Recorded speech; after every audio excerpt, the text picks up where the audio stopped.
আমরা সবাই ছোটবেলা থেকে শুনে আসছি স্কুল হলো জীবনের প্রথম পাঠশালা, মানুষ গড়ার কারখানা। কিন্তু যদি বলি এই কথাটাই সবচেয়ে বড় প্রোপাগান্ডা, যে প্রতিষ্ঠানকে আমরা শিক্ষার মন্দির বলে ভক্তি করি সেটাই আসলে একটা নিয়ন্ত্রিত ফ্যাক্টরি, যার একমাত্র উদ্দেশ্য হল আজ্ঞাকারী, প্রশ্নহীন, মাথা নিচু করে চলা কর্মী তৈরি করা। আজ আমি তোমাদের সেই অন্ধকার সত্যের মুখোমুখি দাঁড় করাবো। আধুনিক স্কুল ব্যবস্থার জন্ম 1806 সালে জার্মানি রাষ্ট্রে।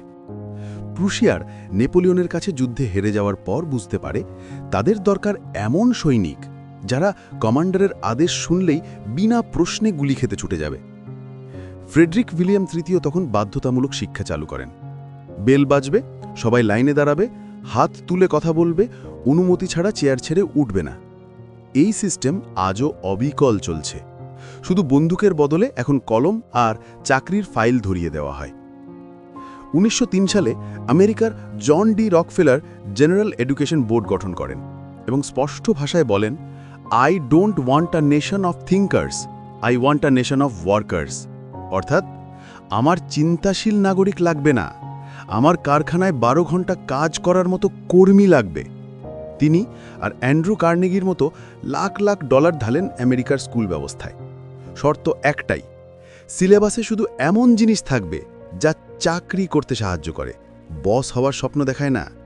আমাকে যদি তরুণ প্রজন্মর একটা ছবি আঁকতে বলা হয় এবং সেই ছবির মধ্যে জিজ্ঞেস করা হয় যে সেই মানুষটা কি হার্ডওয়ার্কিং হবে নাকি সে প্রচন্ড ইন্টেলিজেন্ট হবে, আমি যদি একটা পাই চার্ট আঁকতে চেষ্টা করি তাহলে আমি বলবো যে সে 20% ইন্টেলিজেন্ট হবে এবং 80% হার্ডওয়ার্কিং হবে। সে 20% ইন্টেলিজেন্ট হবে এবং 80% হার্ডওয়ার্কিং হবে। সে 20% ইন্টেলিজেন্ট হবে এবং 80% hard work.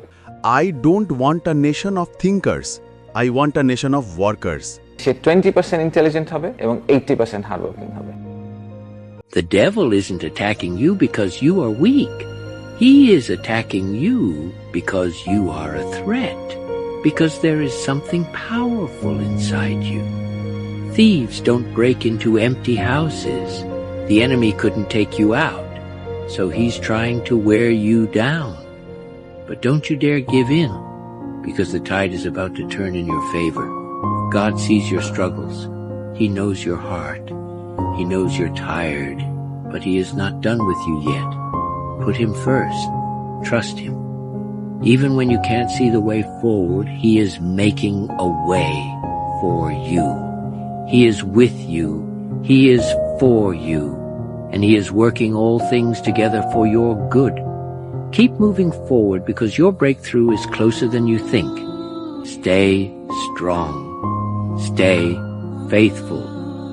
Your time is coming.